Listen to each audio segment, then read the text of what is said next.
ये वाला सवाल हम आपसे बोल रहे थे, क्या बोल रहे थे कि यदि 21, 22, 60 और 64 में से प्रत्येक से यक्स घटाया जाता है तो इस क्रम में प्राप्त संख्याएं समानुपात में हैं। पिछला जो क्वेश्चन था यहीं तक उसका दी एंड था, तो आगे लेकिन इसमें क्या हो गया, x+1 और 7x+8 के बीच मध्यानुपाती क्या होगा, मध्यानुपाती क्या होगा। तो वहाँ पे क्या था, हम ऑप्शन के थ्रू कर सकते थे, बट ये बिना कॉन्सेप्ट के लगेगा ही नहीं, क्योंकि इसमें ऑप्शन वाले है ही नहीं कि कितना घटाया गया ना, तो इसको हम पिछले कॉन्सेप्ट पे ही कर पाएंगे। तो हम देखते हैं, उसको आप लोग सीखे हैं, और अगर कम थोड़ा समझ में आए तो इस क्वेश्चन में आप पूरा सीख जाओगे। ठीक, देखते हैं क्या करना है। 21 और 22 है तो इसको हम लिख देंगे 21/22। ठीक, और आगे क्या है, 60 और 64 है तो इसको कितना लिख देंगे, 60 और 64 लिख देंगे, 60/64। अब हम क्या बताए थे, आपको क्या करना है, इन दोनों का अंतर लेना है, 21 और 60 का अंतर लेना है और 22 और 64 का अंतर लेना है।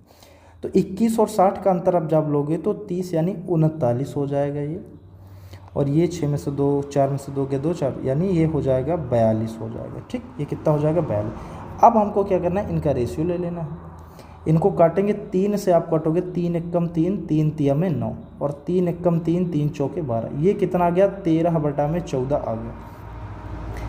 अब फाइनल प्रोसेस क्या करना है, जिससे भी हम ले इसका अगर हम देखेंगे अंतर तो 21, 1, 22 है और इसका अंतर 13, 1, 14 है, यानी ये दोनों अंतर जो है टाई कर गए।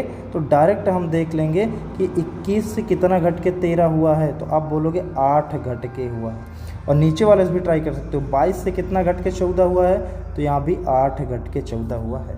तो ये हो गया, यानी x की वैल्यू कितनी आ गई, 8 आ गई।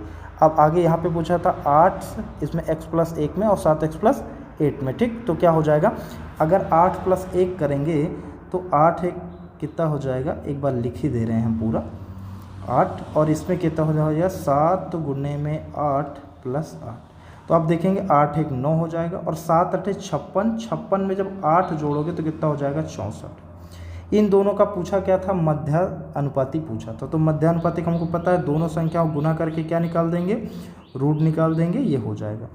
तो 9 से कितना निकलेगा हमारे पास, 3 निकल के चला आएगा, 64 से कितना निकलेगा, 8 निकल के चला जाएगा, तो 3 8 कितना हो जाएगा, 24, यानी 24 हमारा जो होगा करेक्ट आंसर हो जाएगा, जो कि ऑप्शन नंबर किस में है, ऑप्शन नंबर ए में